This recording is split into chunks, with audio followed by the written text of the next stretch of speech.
17వ డివిజన్లో 50 లక్షలతోటి మరి అప్పనికుంట internal roads, అదేవిధంగా డ్రైన్స్, మరి అదేవిధంగా 41వ డివిజన్లో సీసీ రోడ్స్ ఇంటర్నల్ డెవలప్మెంట్ కోసం అని 50 లక్షలు, 41 డివిజన్లో కన్స్ట్రక్షన్ ఆఫ్ బాక్స్ డ్రైను మరియు ఇతర డెవలప్మెంట్ యాక్టివిటీస్కి 60 లక్షలు, 32వ డివిజన్లో అదేవిధంగా సీసీ రోడ్డు ఇంటర్నల్ డెవలప్మెంట్ కోసం 50 లక్షలు, 38వ డివిజన్లో కన్స్ట్రక్షన్ ఆఫ్ మరి మోటు, ఇదొకటి మోట్ వరంగల్లో, ఇది 20 లక్షలు, మొత్తం కలిపి కూడా 2 కోట్లు.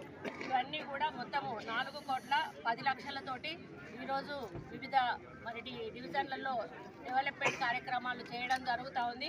ముఖ్యంగా గతంలో నేను ఎమ్మెల్యేగా ఉన్నప్పుడు వేసిన రోడ్ల తర్వాత రోడ్స్, డ్రైన్స్ అన్నీ కూడా ఈరోజు మరి పనికి రాకుండా పోయిన సందర్భంలో మళ్ళీ మేయర్ గారు, కమిషనర్ గారు, లోకల్ కార్పొరేటర్స్, లోకల్ లీడర్ల సహకారంతో ఎక్కడెక్కడ అవసరం ఉన్నాయో అక్కడ వాళ్ళతోటి మరి రిప్రజెంటేషన్స్ తెప్పించుకొని ఎస్టిమేషన్స్ ప్రిపేర్ చేసి మరి వరంగల్ ఈస్ట్లోని ప్రతి డివిజన్లో ఉన్నటువంటి ప్రాబ్లమ్స్ సాల్వ్ చేయడానికి ఈరోజు ముందుకెళ్ళడం జరుగుతూ ఉంది.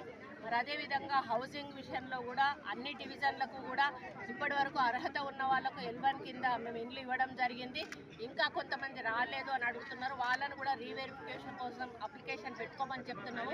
ఎవరికైతే స్థలాలుండి నిరుపేదలుగా ఉన్నారో వాళ్ళకు 100% ఇట్లు ఇంకా శాంక్షన్ చేయడానికి మా దగ్గర పెండింగ్ ఉన్నాయి. అదేవిధంగా ఎవరికైతే స్థలం లేదో వాళ్ళకు డబుల్ బెడ్రూమ్ హౌసింగ్ కింద మరి సెలెక్ట్ చేయడానికి మేము ఒక గైడ్ లైన్స్ ప్రిపేర్ చేస్తున్నాము. దాని ప్రకారమే వెరిఫికేషన్ చేసి దాదాపు 2200 డబుల్ బెడ్రూమ్ ఇండ్లు మన వరంగల్ ఈస్ట్లో ఉన్నాయి. ఆ 2200 ఇండ్లను కూడా మేము ఈ వారం లోపల వాళ్ళకు కేటాయించడం జరుగుతుందనే విషయాన్ని కూడా ఈ సందర్భంగా గుర్తు చేస్తూ మరి మన ముఖ్యమంత్రి గారు కూడా ఏదైతే వరంగల్ను 2వ రాజధానిగా అభివృద్ధి చేస్తామన్న మాటకు కట్టుబడి మరి వచ్చే నెల ఫస్ట్ వీక్లో మేబీ వచ్చే ఛాన్సెస్ ఉన్నాయి. మరి అండర్ గ్రౌండ్ డ్రైనేజ్ శంకుస్థాపన కోసం వారిని ఆహ్వానించే ఆలోచన ఉంది.